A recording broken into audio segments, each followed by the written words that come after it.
لیکن اس کو economic cost جو ہے وہ صرف اس چیز کی ہے کہ جو ان کا انفراسٹرکچر تباہ ہو رہا ہے، ان کا اوور آل جو ہے انٹرنیشنل اکانومی سے کوئی نقصان نہیں ہو رہا۔ آپ ٹھیک کہہ رہے ہیں، ظاہر ہے کہ ایران تو آلریڈی جو سینکشنز ہے ان کو دیکھ رہا تھا۔ میں آپ سے جاننا یہ چاہ رہا ہوں، جس طرح آپ نے کہا کہ ان ایکسپیکٹ یہ بڑھتی دکھائی دے رہی ہے،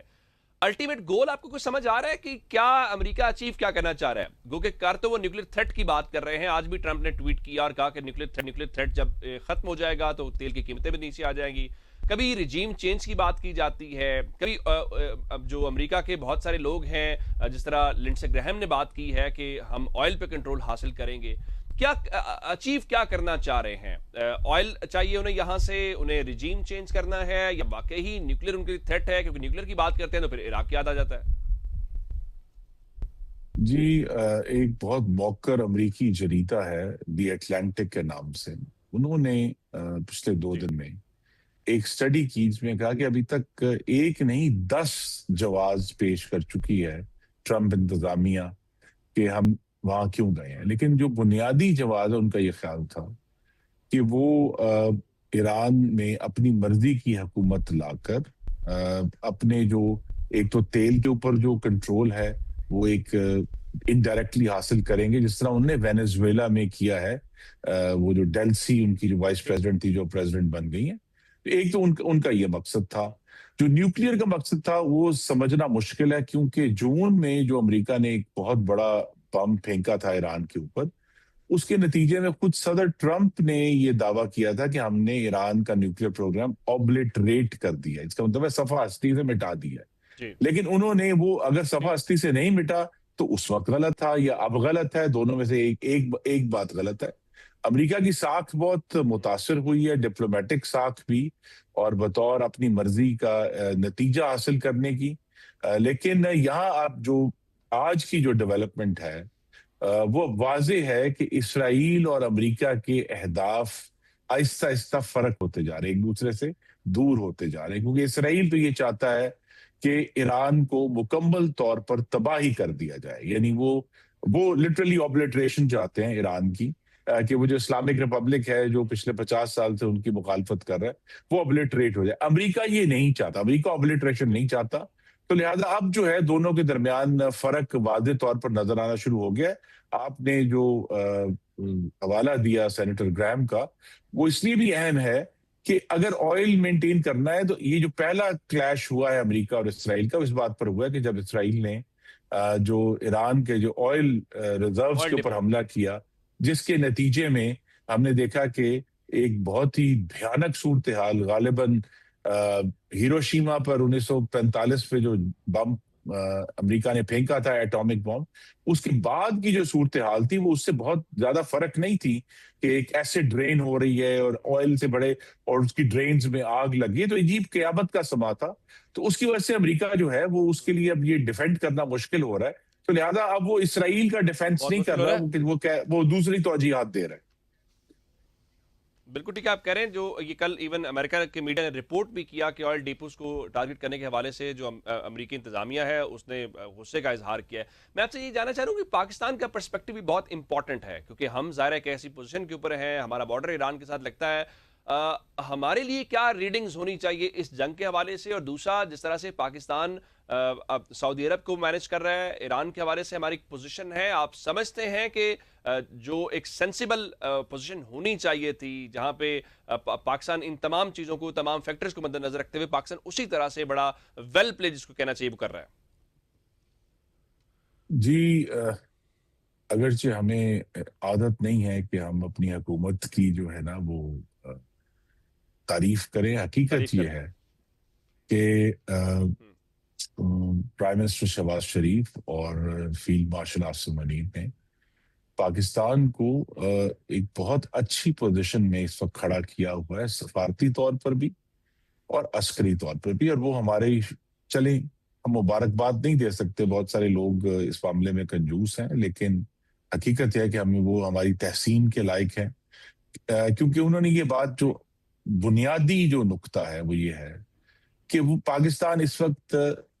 اپنی قیمت دے کر کسی کے ساتھ نہیں کھڑا، پاکستان پاکستان کے ساتھ کھڑا ہے۔ اور ہم نے ضرور الائنسز کر رہے ہیں، ہم نے سعودی عرب کے ساتھ گفتگو بھی کی، لیکن ہم نے اپنے آپ کو، انگریزی کا لفظ ہے، انٹینگل نہیں کیا اس جنگ میں، جو کہ بڑی اہم بات ہے، اور نہ ہی کریں گے۔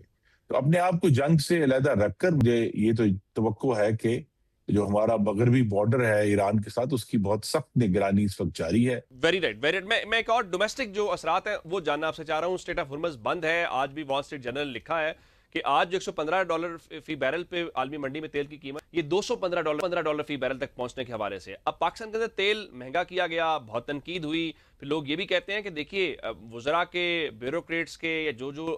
پریولیج کلاس ہے سوسائٹی کی، ان کی مراد کم نہیں ہو رہی، سارا جو اثر ہے وہ عام آدمی، غریب آدمی کے اوپر ڈالا جا رہا ہے۔ وہاں پہ کوئی ایسا انڈیکیٹر نہیں آیا کہ دیکھیں ہم سیکریفائز کر رہے ہیں۔ اب آنے والے دنوں میں اگر یہ جنگ آگے چلتی ہے تو اس کے تو اثرات مزید آئیں گے۔ آپ سمجھتے ہیں وہ تیاری ہم نے وہ کی ہے، یا جو ڈومیسٹیکلی ریئیکشن آ سکتا ہے اس کے لیے ہم تیار ہیں؟ جی، ایک تو آپ کے ناظرین کے لیے عرض کروں کہ جو برنٹ کروڈ کی پرائس ہے، یہ ہمیں گمراہ کرتی ہے۔ اصل میں تو جو مڈل ایسٹرن آئل ہے، ہم جو کہ سارا تیل وہاں سے خریدتے ہیں، اس کی قیمت آج سے، جس کی بنیاد پر یہ اضافہ پاکستان میں کیا گیا، وہ اس وقت بھی $103 پہ تھا۔ تو لہٰذا اس کی قیمت تو پہلے بڑھ گئی نا، آج بھی اس کی قیمت جو ہے برنٹ سے اوپر جا رہی ہے۔ تو اس کا ایک فیصلہ کیا گیا جو بہت ہی مشکل فیصلہ تھا، اور میری یہ توقع ہے کہ جس طرح 2022 میں وزیر اعظم نے ایک بڑا وسیع پیکیج اناؤنس کیا تھا اس کی سادگی کا،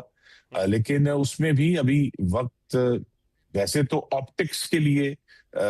آپ نے وزراء کا ذکر کیا، یا جو دوسرے حکومتی عمائدین ہیں، ججز ہیں جن کو مفت پیٹرول ہوتا ہے، اور بھی بہت سارے عمائدین ہیں جو سیاستدان نہیں ہیں، لیکن ان کی کمی کا جو امپیکٹ ہے، اس وقت بھی میں چونکہ کابینہ میں تھا تو میں نے دیکھا ہے، کیلکولیٹ کیا گیا تھا، ٹھیک وہ ان سے لے بھی لیں تو وہ بڑا کم ہے، صرف یہی ہے کہ آپٹکس کے لیے کیا جا سکتا ہے۔ ٹھیک اصل یہ ہے کہ حکومت کے جو اوور آل اخراجات ہیں، ان میں ایک سسٹمیٹک کمی کی جائے، اور وہ فوری نہیں ہوگی، وہ بجٹ میں تک ٹھیک وقت ہے حکومت کے پاس، اس میں سسٹمیٹک کمی کی جائے، تاکہ پاکستان کے اوپر جب اس طرح کی مصیبت آئے تو ہمارے پاس کچھ بیچ میں بفر ہو، جس کے ذریعے ہم عوام کو ریلیف دے سکیں۔ ٹھیک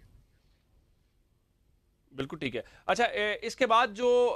آپ سے یہ جاننا چاہ رہا ہوں کہ پاکستان کے اندر جو پالیٹکس کے حوالے سے چیزیں ہیں، اب ہم نے دیکھا کہ مذاکرات کی باتیں ہوئیں، وہ مذاکرات کہیں دکھائی نہیں دیے، وہ بالکل چیزیں، آپ یہ سمجھتے ہیں کہ جو وار ہے، اس قسم کے جو گلوبل ایشوز ہوتے ہیں، یہ یونٹی کا موقع بھی ہوتا ہے، کرائسس کے اندر بہت ساری چیزیں بہتر بھی ہو سکتی ہیں، تو یہ ہو سکتا ہے ایز اف دس مومنٹ، اگر جو بہت زیادہ پولرائزیشن ہے اس کے بیچ میں سے کوئی ونڈو کھولی جا سکتی ہے، کم از کم اپنے گھر کو سدھاریں، ہم ان سے سیکھیں، دیکھیں جہاں پہ تقسیم ہے وہاں ملکوں کو کیا فیس کرنا پڑ رہا ہے۔ جی، حکومت نے تو بہت کوشش کی ہے، لیکن سیاست اپوزیشن کرنا چاہ رہی ہے، ان کی پہلی ترجیح، ہم ان کی سیاست ہے، پاکستان نہیں۔ یہ بات میں بڑی ذمہ داری سے کہہ ہم رہا ہوں کہ جس دن صدر کا خطاب تھا پچھلے منڈے کو، تو اس وقت یہ جنگ شروع ہو چکی تھی، اور اس سے پہلے بھی پاکستان کا افغانستان سے تناؤ جو ہے وہ شروع ہو چکا تھا۔ تو اپوزیشن یہ فیصلہ کر سکتی تھی کہ ہم نے صدر کے خطاب میں اب پاکستان کو سپورٹ کرنا ہے اور ایک سگنل بھیجنا ہے پوری دنیا کو کہ ہم متحد ہیں، لیکن انہوں نے یہ فیصلہ کیا، بلکہ عین اس وقت جب شہید علی خامنائی کے لیے دعا ہو رہی تھی، اس وقت بھی وہ اپنے نعرے، سیاسی نعرے لگا رہے تھے۔ اس کے بعد پھر 2 دن بعد ٹھیک انہیں موقع دیا گیا، اور وزیر اعظم نے ان کو، چونکہ پارلیمان میں ہلڑ بازی ہوئی تھی اور خاموشی نہیں ہوئی تھی، تو لہٰذا وزیر اعظم نے ان کو اپنے وزیر اعظم ہاؤس میں مدعو کیا کہ آ کر ہماری بات سنیں۔ انہوں نے اس سے انکار کر دیا، اور اس کی وجوہات بھی پیورلی سیاسی تھیں، اور ان کا جو اقتدار کی ہوس ہے وہ تھی۔ تو لہٰذا ہم اپوزیشن کو چاہتے ہیں کہ ہم ان کو ساتھ لے کر چلیں، لیکن ان کو بھی یہ بات سوچنی ہے کہ ان کے جو بیانات ہیں وہ بے ضرر نہیں ہے، وہ قوم کو جو ہے وہ ایجیٹیٹ کرتے ہیں، وہ قوم کے ایک حصے کو جو ہے وہ تشدد پر ٹھیک اشتعال دلاتے ہیں۔ تو لہذا اب جب کہ یہاں یہ کہنا بھی ضروری ہے کہ جب اپوزیشن میں جو لیڈر ہیں ایک سینٹ میں، جن کا وہ ایک مذہبی رہنما بھی ہیں، اگر ان کے ہوتے ہوئے سکردو میں اس طرح کا واقعہ ہوا ہے تو پھر ان کو بھی تو کچھ ذمہ داری لینی پڑے گی نا۔ یہ تو نہیں ہو سکتے آپ کہتے ہیں کہ میں نے تو بات کی تھی لیکن یہ ٹھیک نہیں ہوا۔ پاکستان کو آپ کہہ رہے ہیں کہ پرامن رکھنا دونوں جو اس وقت ہماری فریقین یا سب سے دونوں پہلی اطراف ڈیوٹی۔ ہیں ان کو،